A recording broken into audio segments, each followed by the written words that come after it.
चलिए आज हमारा फिजिक्स का थर्ड डे है। अब हम लोग आज पढ़ लेते हैं प्रतिरोध। तो हेडिंग लगाते हैं प्रतिरोध। ये प्रतिरोध क्या होता है आपको बता चुके हैं ओम के नियम में कि प्रतिरोध हमेशा विभवांतर और चालक में प्रवाहित धारा का अनुपात कहलाता है। तो हम लिखते हैं किसी पदार्थ का वह गुण, किसी पदार्थ का वह गुण जो उसमें प्रवाहित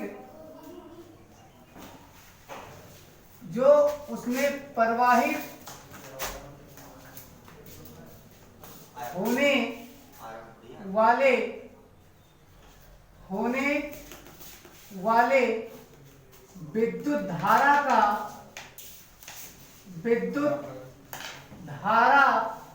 का विरोध करता है।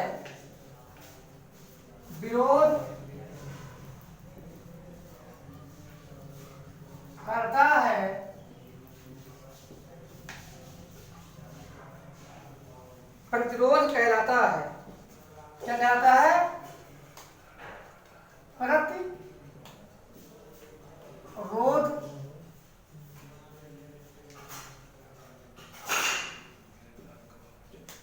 कहलाता है। किसी चालक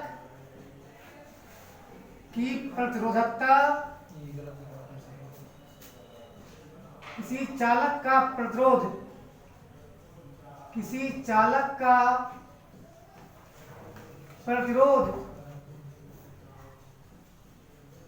निम्न बातों पर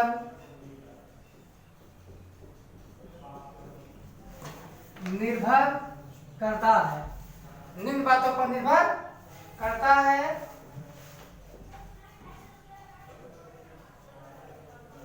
हेडिंग लगाते हैं प्रतिरोध को प्रभावित करने वाले कारक।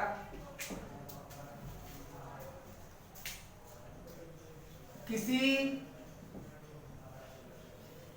चालक के प्रतिरोध को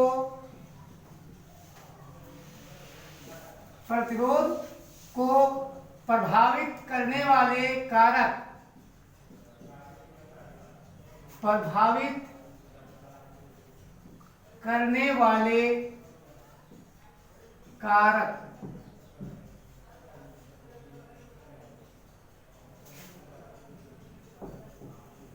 कौन कौन से हैं वे कारक जो किसी चालक के प्रतिरोध को प्रभावित करते हैं? सबसे पहला है चालक की लंबाई।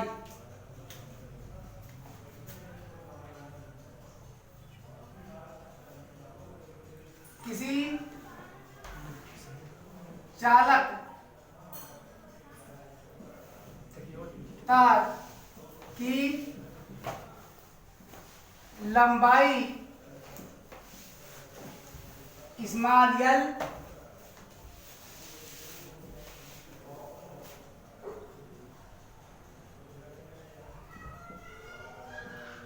चालक के प्रतिरोध कैपिटल आर के अनुक्रमानुपाती होता है।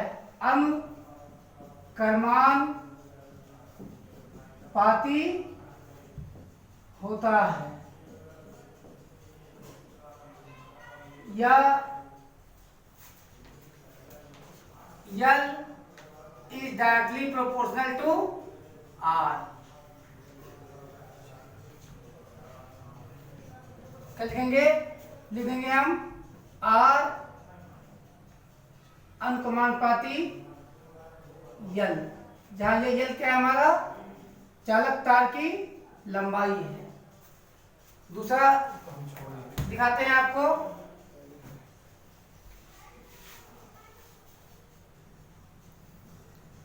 किसी चालक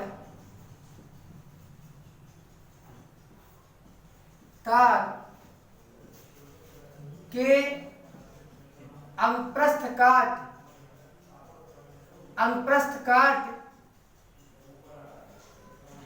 मीन्स होता है क्रॉस सेक्शन, अनुप्रस्थ काट का क्षेत्रफल, अनुप्रस्थ काट का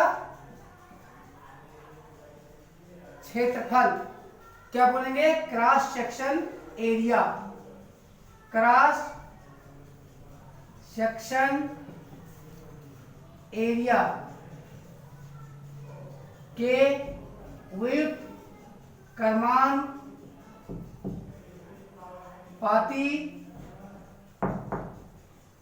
होता है।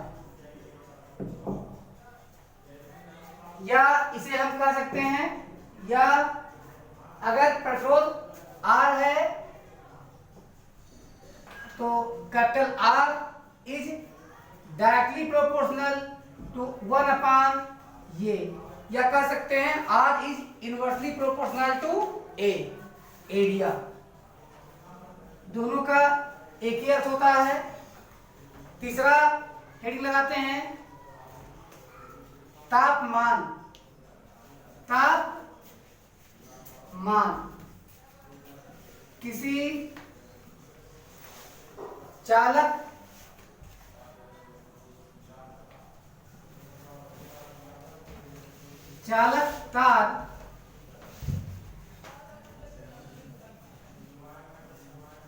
तार के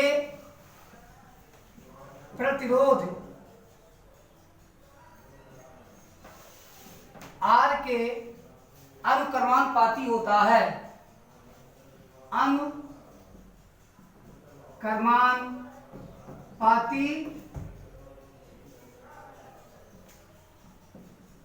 होता है।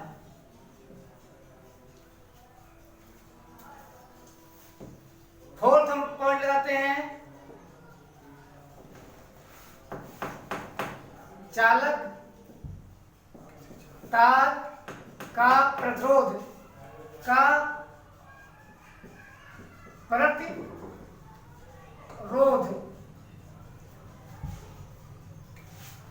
उस पदार्थ की प्रकृति पर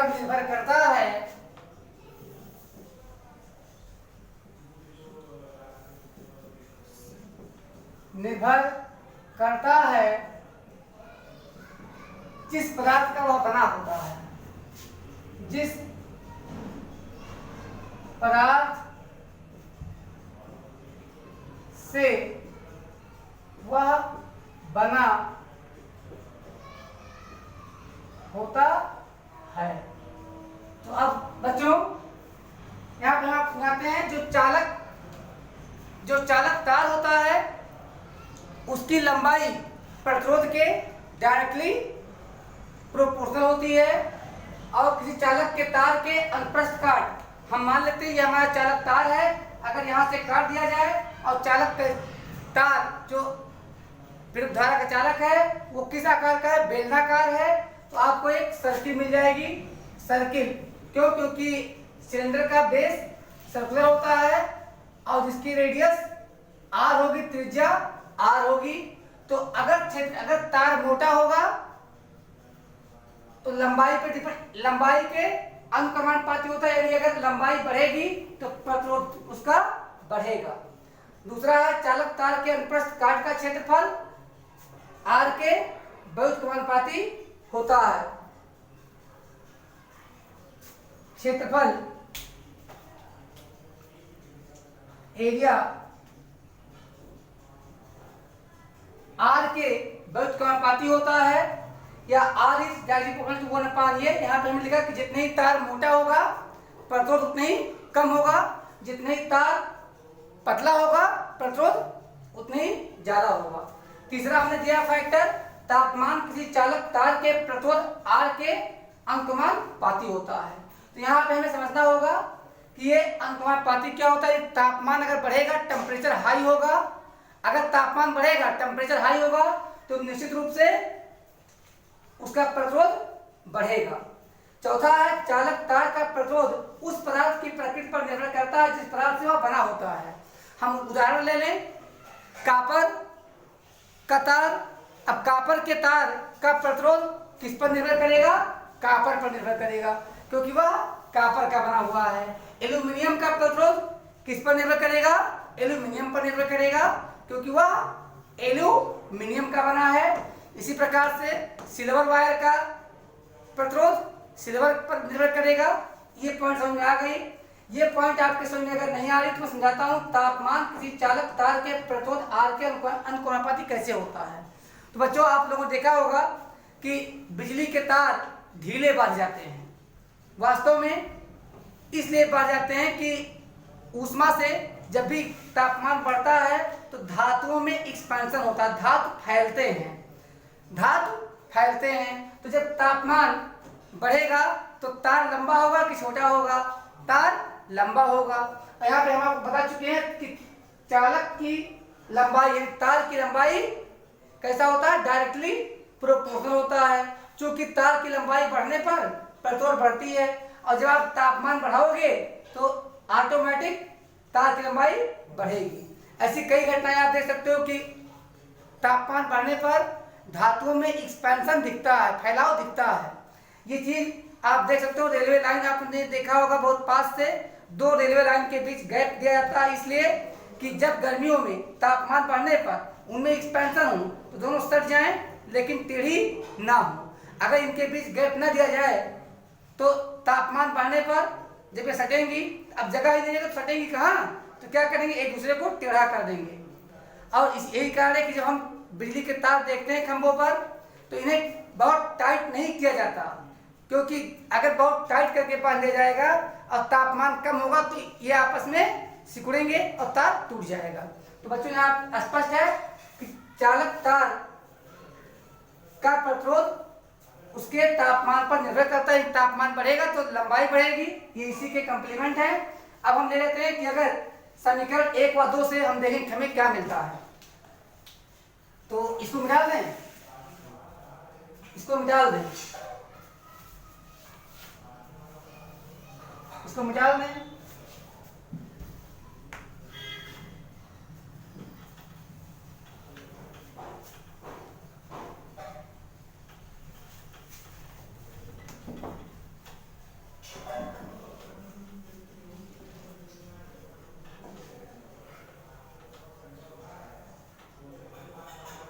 आइए देखते हैं यहाँ पे समीकरण 1 व 2 से। समीकरण 1 व 2 से समीकरण 1 और 2 से हमें क्या मिलता है?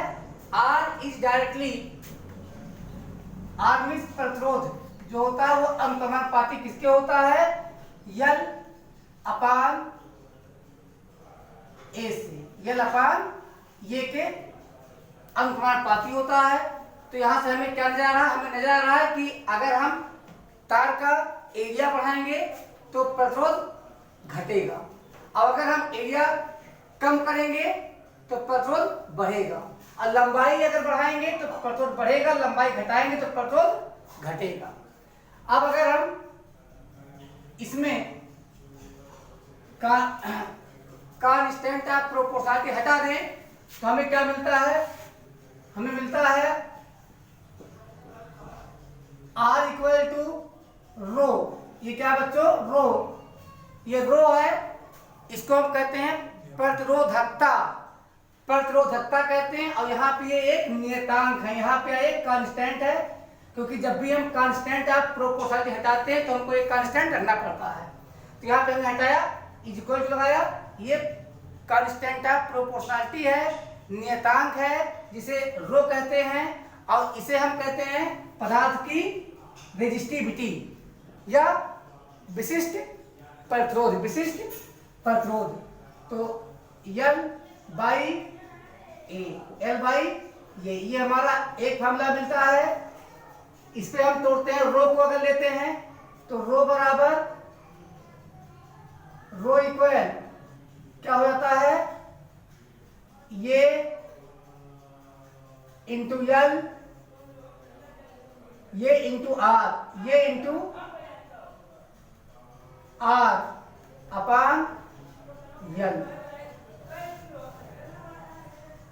और हम ले लेते हैं रो के की वैल्यू निकाल चुके हैं हम। अगर यल की वैल्यू निकालें, लेंथ ऑफ वायर निकालना हो तो क्या आएगा? लेंथ ऑफ वायर, तो रेजिस्टेंस यानी प्रतिरोध इंटू प्रतिरोधकता, नहीं प्रतिरोध इंटू एरिया अपान क्या आएगा यहाँ पे? रो। क्या आएगा? रो। और यल निकल आया, आर निकल आया, पी निकल आया। अभी क्या बाकी है? एरिया बाकी है। तो बच्चों अगर हम निकालेंगे एरिया, तो एरिया इक्वल टू क्या हो जाएगा? Rho into L upon R. तो आपने देखा कि एक फार्मूले से हमारा 4 फार्मूले तैयार हुए। यहां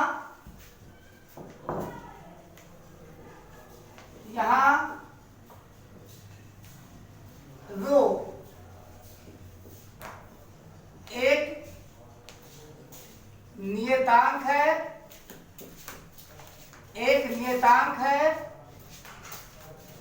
तथा यह चालक पदार्थ की विशिष्ट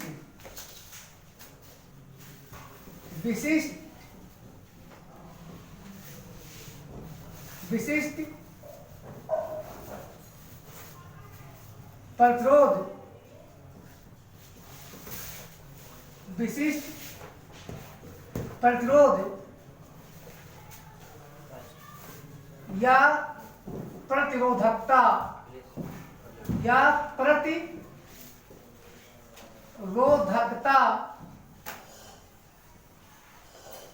प्रदर्शित करता है, प्रदर्शित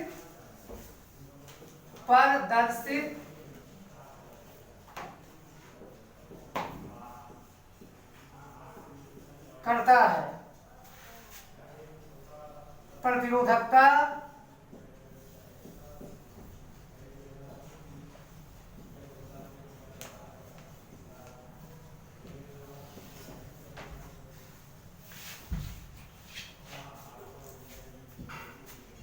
निश्चित रहती है,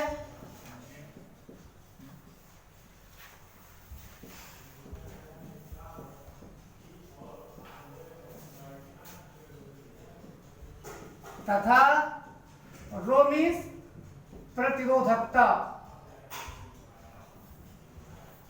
इसको मिटा लें, मिटा लें। आप ड्राइव किए सर? नहीं, अब ड्राइव कर नो नो नो।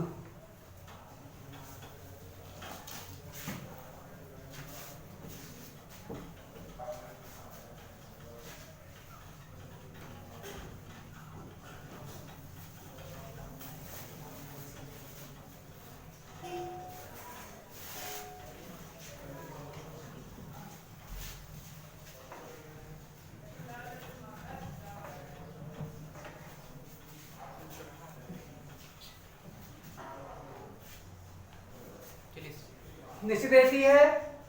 अब हम हेडिंग लगाते हैं प्रतिरोधकता। प्रतिरोधकता दैट इज रेजिस्टिविटी।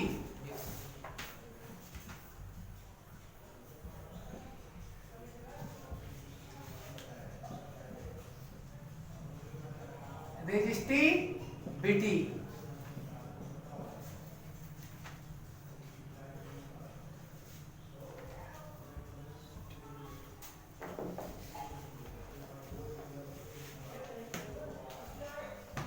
यदि किसी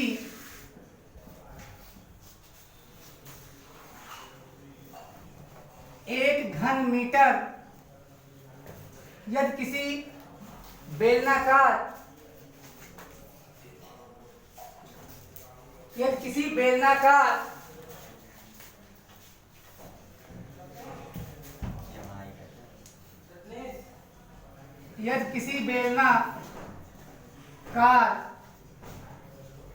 चालक किसी बेलनाकार चालक तार की लंबाई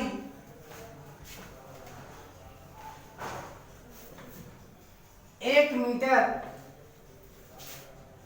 तथा अनुप्रस्थ काट का क्षेत्रफल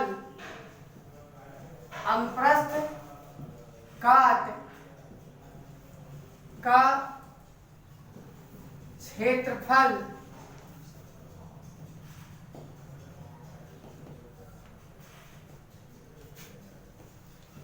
1 वर्ग मीटर हो तो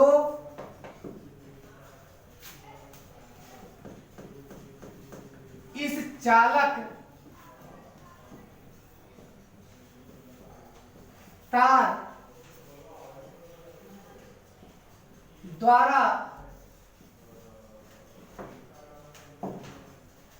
आरोपित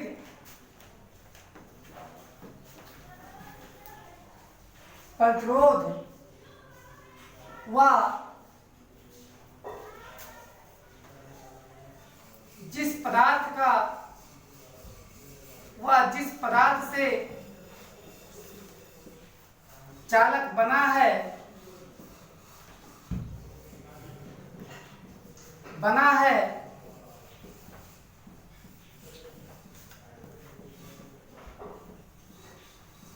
की प्रतिरोधकता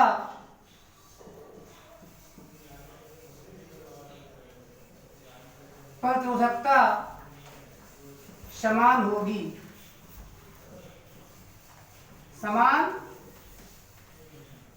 होती है। इस प्रकार हम कह सकते हैं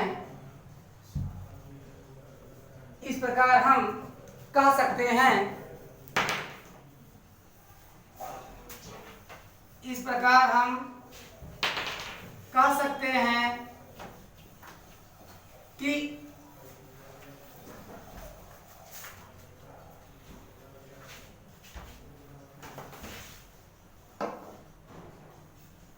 एक घन मीटर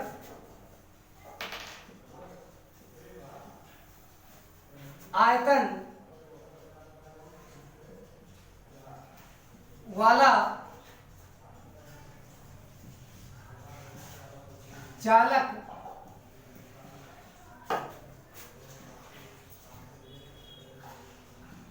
की प्रतिरोधकता 1 घन मीटर आयतन वाला चालक का प्रतिरोध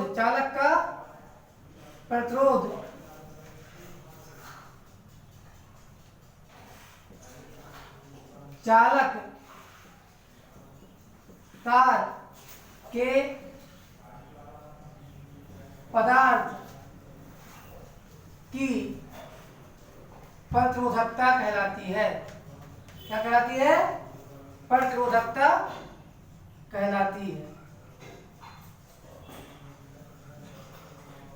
प्रतिरोधकता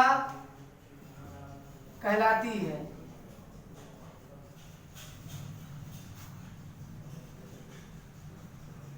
किसी चालक पदार्थ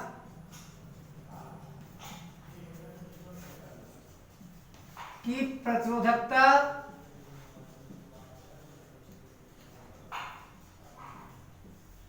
नियत रहती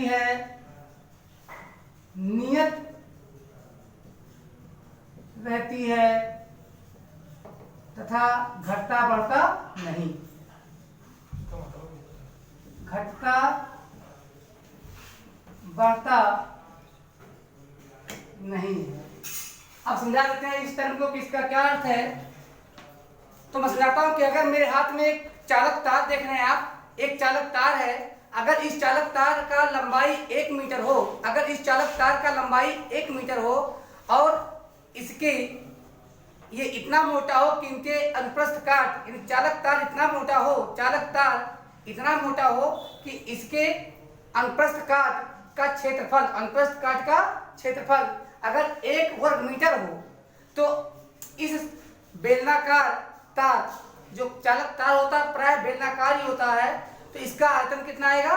1 घन मीटर आएगा। आधार का क्षेत्रफल गुणे ऊंचाई आपने निकाला है बेलन का क्षेत्रफल, तो क्या आएगा? 1 घन मीटर। तो हम कह सकते हैं कि 1 घन मीटर आयतन वाला कोई चालक, 1 घन मीटर आयतन वाला कोई चालक जितना प्रतिरोध लगाता है वही उस पदार्थ की प्रतिरोधकता कहलाती है। यानी 1 घन मीटर आयतन वाला चालक का प्रतिरोध जितना होगा वही उस पदार्थ की चालकता कहलाएगी, उस पदार्थ की प्रतिरोधकता कहलाएगी जिस पदार्थ से वो बना है। उदाहरण के लिए हम समझने के लिए लेते हैं, अगर हम कॉपर की बात करें, कॉपर का तार ही सबसे अच्छा चालक मानते हैं यहाँ इस समय। सबसे अच्छा चालक होता है सोना, गोल्ड, जो लगाना असंभव है। नंबर 2 पे आपका सिल्वर है, वो भी महंगा है, तो कॉपर का प्रयोग किया जाता है प्राय। अब अगर हमें पूछना है कि कॉपर की प्रतिरोधकता क्या है, कॉपर का प्रतिरोध मतलब कि कॉपर एक पदार्थ है, एक पदार्थ है, वह घटेगी बढ़ेगी नहीं, यानी वो निश्चित रहेगी, उसको हम रेजिस्टिविटी कहते हैं। और किसी वस्तु की, किसी पदार्थ की प्रतिरोधकता उस पदार्थ से बने हुए 1 घन मीटर आयतन वाले चालक के प्रतिरोध के बराबर होती है। यानी किसी पदार्थ की प्रतिरोधकता, मान लेते हैं हमें निकालना है एल्यूमिनियम की प्रतिरोधकता क्या होगी, तो हम 1 घन मीटर आयतन वाले एल्यूमिनियम के तार में चेक कर लेंगे कितनी प्रतिरोधकता होगी। क्या करेंगे? 1 मीटर लंबाई का एल्यूमिनियम का तार ले लेंगे जिसके अनुप्रस्थ काट का क्षेत्रफल 1 वर्ग मीटर हो। फिर दोनों एंड पर हम इलेक्ट्रिसिटी फ्लो करके नाप लेंगे, जितना प्रतिरोध वो बताएगा वही प्रतिरोध हमारी कॉपर की हो जाएगी। बाकी प्रतिरोधकता और प्रतिरोध में अंतर क्या है? प्रतिरोध विरोध को प्रतिरोध कहते हैं और विरोध करने वाले आदत को प्रतिरोधकता कहते हैं। ठीक, तो आप जानते हैं जैसे आप कसरत वगैरह करके विरोध थोड़ा ताकत ज्यादा स्फूर्त हो जाते हैं, इसी प्रकार से प्रतिरोध को घटाया बढ़ाया जा सकता है। अभी हमने इसके पहले बताया था कि वे 4 फैक्टर बताए थे आपको। लंबाई, तार की लंबाई बढ़ा दीजिए तो प्रतिरोध बढ़ जाएगा, तार की लंबाई कम कर दीजिए प्रतिरोध घट जाएगा, तार मोटा लगाइए प्रतिरोध घट जाएगा, आप पतला लगाओगे तो प्रतिरोध बढ़ेगा, तार पतला होगा प्रतिरोध बढ़ेगा। ठीक, तो प्रतिरोध और प्रतिरोधकता, तो प्रतिरोधकता को कहते हैं रेजिस्टिविटी। तो किसी पदार्थ की प्रतिरोधकता निश्चित रहती है, वो घटता बढ़ता नहीं है। लेकिन भाई हम पूछ सकते हैं कि ये प्रतिरोधकता सब किसे कहते हैं, तो किसी पदार्थ की प्रतिरोधकता उस पदार्थ के 1 घन मीटर आयतन वाले चालक के प्रतिरोध के बराबर होता है। किसी पदार्थ की प्रतिरोधकता उसी पदार्थ के बने हुए 1 घन मीटर आयतन वाले चालक के प्रतिरोध के बराबर होता है।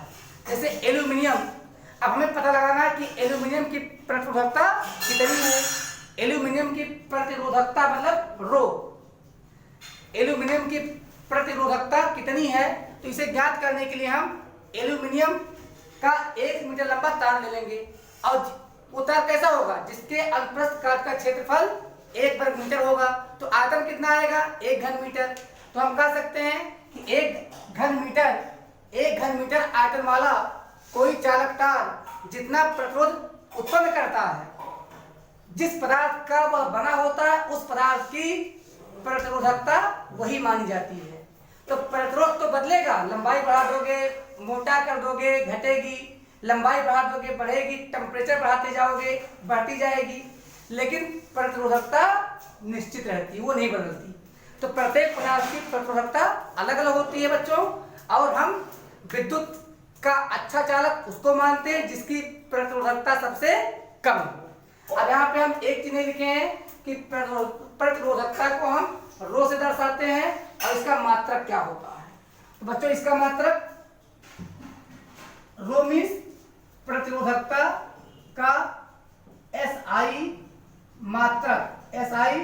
मात्रक देखते हैं क्या होता है। यहाँ पे हम लिखा रो, एरिया का क्या होता है बच्चों मीटर स्क्वायर, और R का ओम, और यहाँ L का मीटर, तो मीटर से मीटर स्क्वायर कट जाएगा, बचेगा 1 मीटर, यहाँ ओम, तो क्या होता है ओम मीटर होता है, ओम मीटर होता है। एक चीज समझ में आप क्या आ गई, मिटा दें, एक चीज समझ में आ गया।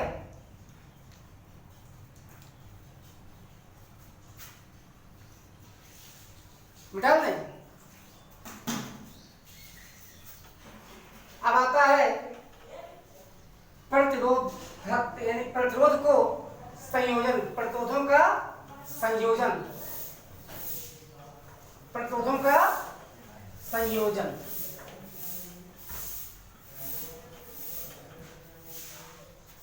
प्रतिरोधों का संयोजन।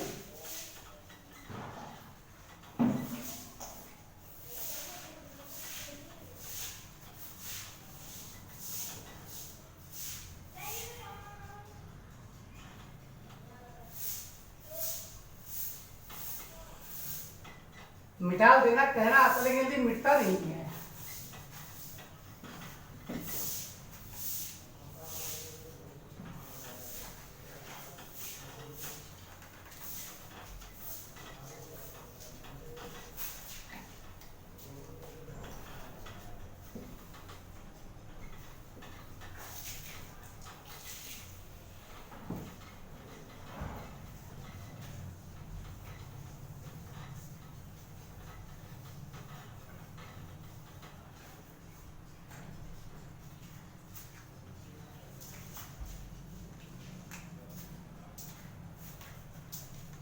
किसी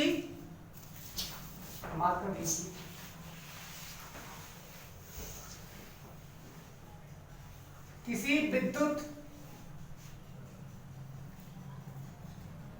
परिपथ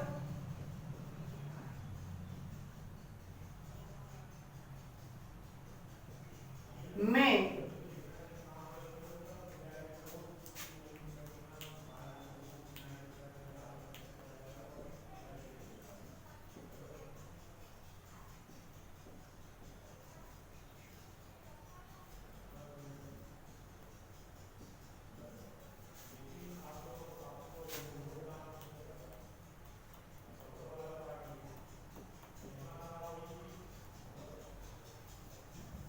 प्रतिरोधों का संयोजन।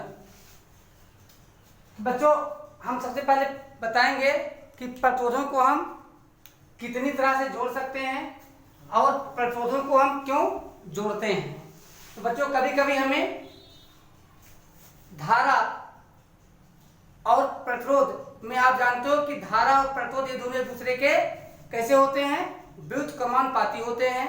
अगर आप प्रतिरोध बढ़ाओगे तो धारा कम होती जाएगी और विभवांतर बढ़ता जाएगा। तो बच्चों इस प्रकार हमको कभी कभी जरूरत होती है कम धारा की, तो वहां पर हम प्रतिरोध बढ़ा देते हैं, ज्यादा धारा की जरूरत होती है तो वहां प्रतिरोध कम कर लेते हैं। लेकिन अब आता है कि प्रतिरोधों, अगर किसी परिपथ में हम एक से अधिक प्रतिरोध जोड़ते हैं, संयोजित करते हैं, तो संयोजन के कितने तरीके हैं। तो बच्चों किसी परिपथ में प्रतिरोध को संयोजित करने के 2 तरीके हैं, श्रेणी क्रम और समांतर क्रम। सबसे पहले हम चर्चा कर लेते हैं प्रतिरोधों के संयोजन का कौन सा क्रम, श्रेणी क्रम। तो पहले हम पढ़ लेते हैं विद्युत प्रतिरोधों के, यानी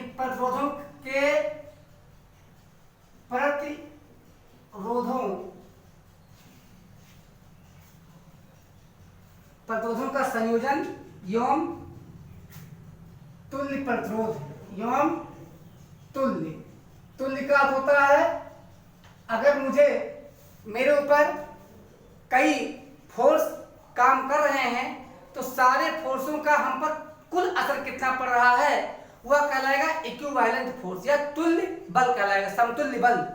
तो अगर किसी परिपथ में हमने R1, R2, R3 dash dash अगर Rn प्रतिरोध जोड़े हैं तो कुल प्रतिरोधों का कितना प्रभाव पड़ेगा उसे हम तुल्य प्रतिरोध कहेंगे, तुल्य प्रतिरोध कहेंगे। अब ये तुल्य प्रतिरोध हम दो स्थितियों में प्राप्त करेंगे। अगर सारे प्रतिरोध हमारे श्रेणी क्रम में जोड़े गए हैं तब क्या होता है, तो प्रतिरोधों का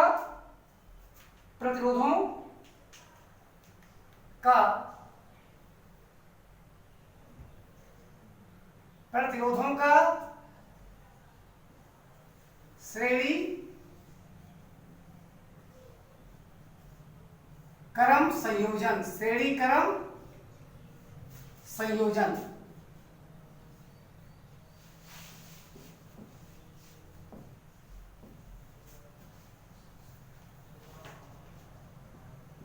बच्चों यहां पे हम दिखाते हैं,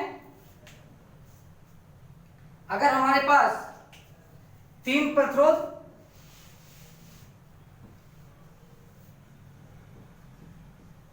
माना हमारे पास 3 प्रतिरोध R1,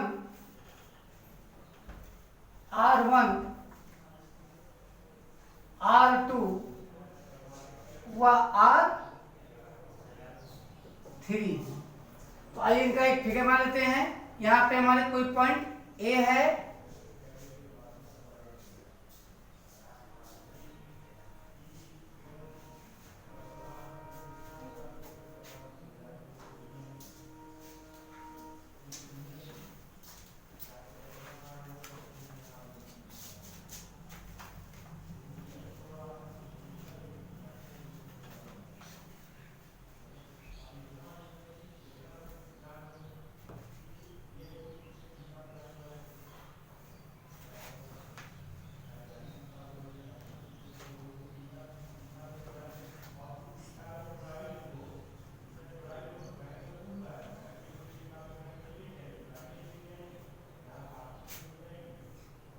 और ये बिंदु B है।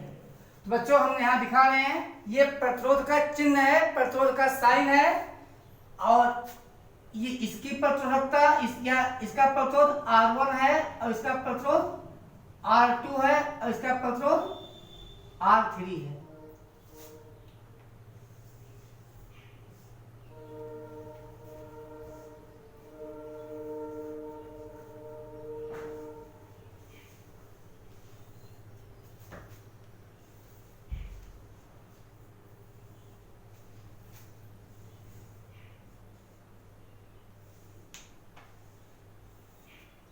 यहाँ पे हमने एक विद्युत परिपथ बना दिया है। अब हम आपसे पूछना चाहेंगे कि ध्यान से देखिएगा, ये हमारा धनावेश है और इधर हमारा ऋणावेश है, यानी इधर पॉजिटिव टर्मिनल है और इधर नेगेटिव टर्मिनल है। यहाँ पे बैटरी लगी हुई है, इसे मान लेते हैं 12 वोल्ट है, 12 वोल्ट की बैटरी लगी है और ये हमारा की है और ये अमीटर लगा हुआ है। अब बच्चों हमें देखना है कि यहाँ यानी इन दोनों बिंदुओं ए और बी के बीच कितना प्रतिरोध होगा। तो यहाँ पे हम जोड़ेंगे वोल्ट मीटर लगा देंगे जो समांतर क्रम में जोड़ा जाता है। वोल्ट मीटर वह यंत्र है जो किसी चालक के दोनों सिराओं के बीच का विद्युत विभवांतर या पोटेंशियल डिफरेंस नापता है और इसे हमेशा जोड़ते हैं समांतर क्रम में। किस क्रम में बच्चों? समांतर क्रम में हमेशा जोड़ते हैं। किस डिवाइस को? वोल्ट मीटर को। वोल्ट मीटर का काम क्या है? वोल्ट मीटर का काम है किसी चालक के दोनों सिराओं के बीच का विभवांतर नापना। वोल्ट मीटर एक विद्युत यंत्र है, इसका काम है चालक के दो सिराओं के बीच का विद्युत विभवांतर नापना। इसे हमेशा समांतर क्रम में संयोजित किया जाता है। हमारा दूसरा यंत्र है अमीटर। इसका काम होता है किसी चालक में प्रवाहित धारा को नापना। हम अमीटर को सदैव श्रेणी क्रम में संयोजित करते हैं और यह हमारा की है जिसे हम कुंजी कहते हैं, स्विच कहते हैं। इसे बंद कर देने के बाद परिपथ में धारा का प्रवाहन रुक जाता है। तो बच्चों अब हम आपसे पूछते हैं, सबसे पहले बताइए धारा किधर से बहेगी? इधर से ऊपर जाएगी या ऊपर नीचे आएगी? वेरी गुड, धारा इधर से जाएगी क्योंकि पॉजिटिव से जाएगी निगेटिव की ओर। लेकिन अब यहाँ पे स्थिति थोड़ा अलग होने वाली है। आप ध्यान से देखिएगा, समझ जाएंगे। धारा यहां तक तो गई, लेकिन यहां पे पहुंचने के बाद धारा को जाने के लिए 3 रास्ते दिखाई दे रहे हैं। कुछ धारा इसमें निकल जाएगी, कुछ धारा इसमें निकल जाएगी, कुछ धारा इसमें निकल जाएगी। तो आप लोगों के यहाँ कॉलोनी में पाइपलाइन लगी हुई है पानी के लिए, वाटर सप्लाई आई हुई है। आप हमें बताएं, अगर मोटी पाइप यहाँ तक आती है, मोटी पाइप, और उसके बाद इसमें से कई पतली पतली पाइप जोड़ दी जाए, तो क्या पानी का फोर्स सब में बराबर होगा या कम ज्यादा होगा? तो पानी का फोर्स सब में समान होगा, लेकिन पानी की मात्रा सब में अलग अलग होगी। पानी की मात्रा सब में अलग अलग होगी। तो पानी की मात्रा मीन्स जो हमारी विद्युत धारा है वो सब में अलग अलग होगी, लेकिन सब में पोटेंशियल डिफरेंस बराबर होगा, यानी विभवांतर सब में बराबर होगा। तो इस बात को ध्यान दीजिए कि जब भी हम श्रेणी क्रम में हमने यहाँ पे गलत लिखा है, ये हम समांतर क्रम आपको बता रहे हैं। समांतर क्रम, ये हमारा समांतर क्रम है। समांतर क्रम। तो बच्चों ये देखिए, एक प्रतिरोध दूसरे के समानांतर है, तो ये समांतर क्रम है। और समांतर क्रम में जब भी हम प्रतिरोधों को जोड़ते हैं तो उस समय प्रत्येक प्रतिरोध के सिरों का विभवांतर सेम होता है, लेकिन सब में प्रवाहित होने वाली विद्युत धारा अलग अलग होती है। तो मान लेते हैं कि इसमें I1, इसमें I2 और इसमें I3 धारा बह रही है। यानी R1 के माध्यम से I1 धारा जा रही है, R2 के माध्यम से I2 धारा जा रही है और R3 के माध्यम से I3 धारा जा रही है। लेकिन अब पोटेंशियल सबकी सेम होगी, B B B, सब में पोटेंशियल सेम होगी। तो ये देखते हैं कुल विद्युत धारा, तीनों प्रतिरोधों से गुजरने वाली कुल विद्युत धारा। तो कुल विद्युत धारा, कुल विद्युत धारा I, कुल विद्युत धारा I बराबर क्या हो जाएगा बच्चों? I1 plus I2 plus I3 होगा। तो बच्चों ओम के नियम से आपने क्या पढ़ा है? I का मान बताइए। ओम के नियम से, ओम के नियम से I बराबर B बटा R। ओम के नियम से I बराबर B बटा R रखने पर क्या करेंगे हम? I के जगह पे क्या रख देंगे? B बटा R। तो देखते हैं B upon R is equal to I1 B1, तो B1 भी B है अपान R1, और I2 यहाँ भी हमारा B, विभवांतर B ही है, तो हो जाएगा B बटा R2, यहाँ पे हमारा B ही है अपान R3। या यहाँ पे हम B कॉमन कर लेते हैं और लिखते हैं इंटू 1 अपान R। मान तो नहीं बदला, वेरी गुड। और इन तीनों में हम B कॉमन ले लेते हैं, तो यहाँ क्या बचता है? 1/r1 plus 1/r2 plus 1/r3। बच्चों यहाँ बी को कैंसिल कर देते हैं। अब हमें मिलता क्या है? हमें मिलता है 1/r is equal to 1/r is equal to 1/r1 plus 1/r2 plus 1/r3। बच्चों क्या दिक्कत? कोई दिक्कत नहीं। जानते हैं यहाँ पे आओ जोड़ लीजिएगा, plus plus plus plus 1/rn कर लीजिएगा। अगर और होंगे तो इसी और जुड़ते चले जाएंगे। समझ में आ गया? तो ये इसे क्या बोलते हैं? प्रतिरोधों का समांतर क्रम संयोजन। ये क्या? प्रतिरोधों का समांतर क्रम संयोजन। यहाँ पे देख रहे होंगे जो R है इसे हम लिख देते हैं RP, यानी पैरेलल में जोड़े गए, समांतर क्रम में जोड़े गए सभी प्रतिरोधों का तुल्य प्रतिरोध है। क्या लिखेंगे आप? जहां RP समांतर क्रम में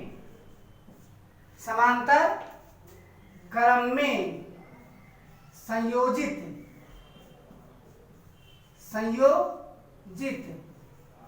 समस्त प्रतिरोधों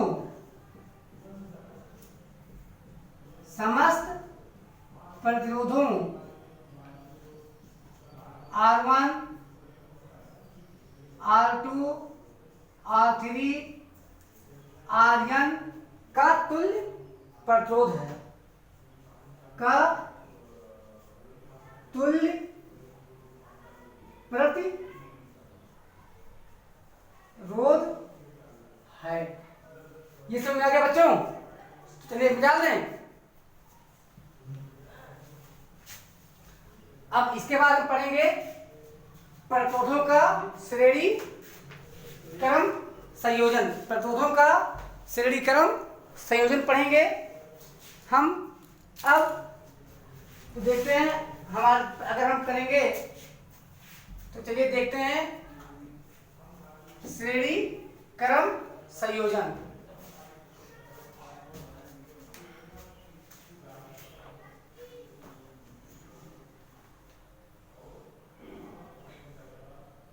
श्रेणी क्रम संयोजन। तो हम बच्चों फिर फिगर लेते हैं, लेकिन अब की बार की फिगर का कुछ दूसरा रूप होगा। हमारे पास 3 प्रतिरोध R1 R2 व R3 ही हैं, वही रहेंगे, दूसरा नहीं लेंगे। लेकिन थोड़ा सा फिगर हम बदलेंगे क्योंकि इसमें से जुड़ी हुई हैं हमारे किस ऑर्डर में? समांतर क्रम में। और इस बार जुड़ने वाले हैं सब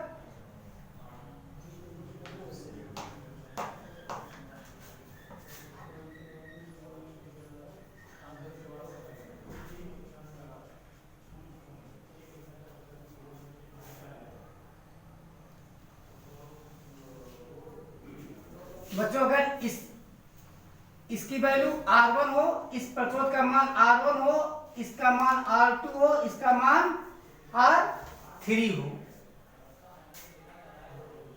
तो बिंदु ये और बिंदु बी के बारे में हम बात करेंगे। यहां पे हम अपना अमीटर लगाएंगे। अमीटर एक ऐसा विद्युत यंत्र है जो किसी चालक में प्रवाहित धारा को नापता है तथा हमेशा श्रेणी क्रम में जोड़ा जाता है। दूसरा बच्चों, यहाँ पे हम ए और बी के बीच का हमको लेना है विभवांतर। तो हम वोल्ट मीटर को कहाँ लगाएंगे? हमेशा समांतर क्रम में जोड़ेंगे। और ये हमारे चालक के 2 सिरों के बीच का विभवांतर नापता है, इसे वोल्ट मीटर कहते हैं। तो बच्चों अब इस चित्र के अनुसार हम देख रहे हैं कि अगर कोई नदी बह रही है तो नदी में जितना पानी होगा, अगर एक ही रास्ता है तो सारे पानी को उसी रास्ते से पार करना है। तो दिस मीन्स अब की बार जो यानी जितनी R1 प्रतिरोध में जितनी धारा आएगी वो सारी धारा R2 तक पहुंचेगी। अब यही धारा पूरा R2 R3 पार करती हुई पूरे चालक में बहती रहेगी। तो हम यहाँ कह सकते हैं कि जब भी हम प्रतिरोधों को श्रेणी क्रम में जोड़ते हैं तो सभी प्रतिरोधों में प्रवाहित होने वाली विद्युत धारा का मान समान होता है। लेकिन अब सोचिए, अगर आप पहला ब्रेकर क्रॉस करेंगे तो आपकी स्पीड थोड़ी कम होगी, तो यहाँ जो स्पीड थी वहां यहाँ पे स्पीड नहीं रहेगी, यानी यहाँ और यहाँ की विभवांतर बदल जाएगा। अब फिर आगे दूसरा ब्रेकर, अब फिर ब्रेकर ही तो है यानी अवरोध ही तो है, तो यहाँ का प्रतिरोध इस प्रतिरोध पर जो विभवांतर है इस प्रतिरोध के विभवांतर से अलग होगा। इसी प्रकार जो तीसरे प्रतिरोध पे विभवांतर होगा वो कुछ और होगा। तो अब की केस में क्या अंतर है, तो जब हम जोड़ रहे थे समांतर क्रम में तब सब में विद्युत विभवांतर सेम था लेकिन धारा अलग अलग थी। अब की बार सबका विभवांतर सेम होगा नहीं, विभवांतर अलग अलग होगा, सब में करंट सेम होगा। आइए देखते हैं क्या क्या सेम होगा क्या क्या अलग होगा। तो विद्युत धारा सब में आई ही बहेगी, आई ही बहेगी, आई ही बहेगी। लेकिन यहां पे मानते हैं कि B1 अगर इसका विभवांतर B1 हो और प्रतिरोध 2 का B2 हो, प्रतिरोध 3 का B3 हो, तो कुल विद्युत धारा ना निकाल के हम अब क्या निकालेंगे कि कुल विभवांतर कितना है, कुल विद्युत विभवांतर कितना है, कुल विद्युत विभवांतर हमारा कितना है, इस चीज को हम निकालते हैं।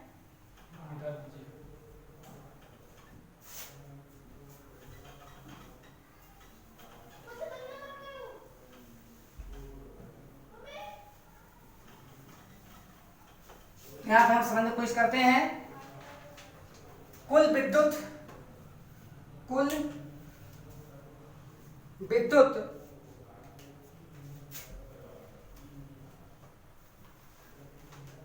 विभवांतर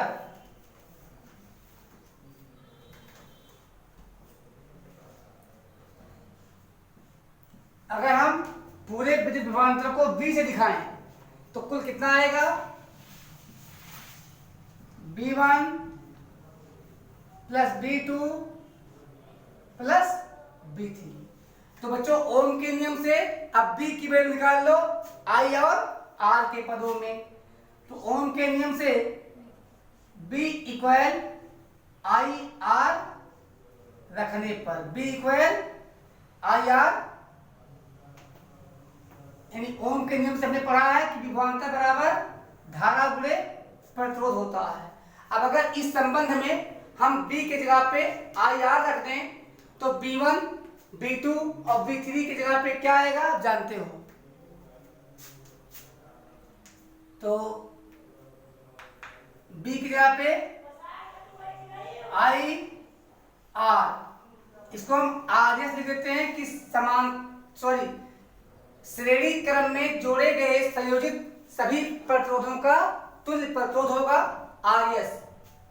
तो IRS equal IR1 plus IR2 plus IR3।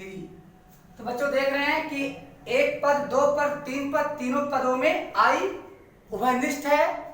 इधर हम I को कॉमन ले लेते हैं तो I इंटू तुल्य प्रतिरोध, यहाँ I अगर कॉमन ले लेंगे तो क्या बचेगा, R1 plus R2 plus R3। यहाँ पे I कट जाता है, कैंसिल हो जाता है, तो हमें क्या मिलता है, या तुल्य प्रतिरोध, तुल्य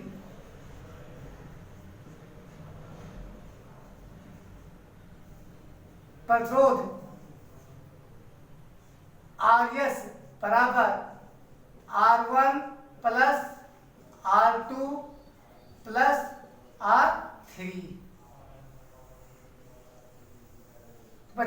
जहां आई व बी की सामान्य मीनिंग है, आई फॉर प्रवाहित धारा, बी फॉर विद्युत विभवांतर और आर फॉर प्रतिरोध है। तो जहां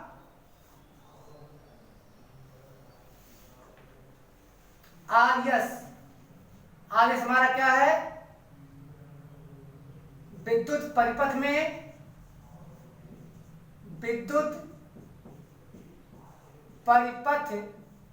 में संयोजित समस्त प्रतिरोधों R1, R2, R3। और बच्चों यहाँ पे चाहे हम तो इसको और बढ़ा सकते हैं, plus dash dash dash RN भी लिख सकते हैं। तो मुझे उम्मीद है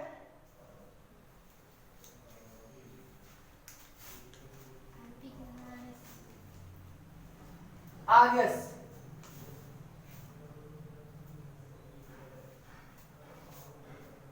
तो समझ में आपके आ गया होगा। तो बस इस वीडियो में इतना ही, आगे फिर मिलते हैं नए टॉपिक के साथ, तब तक पढ़ते रहिए। धन्यवाद।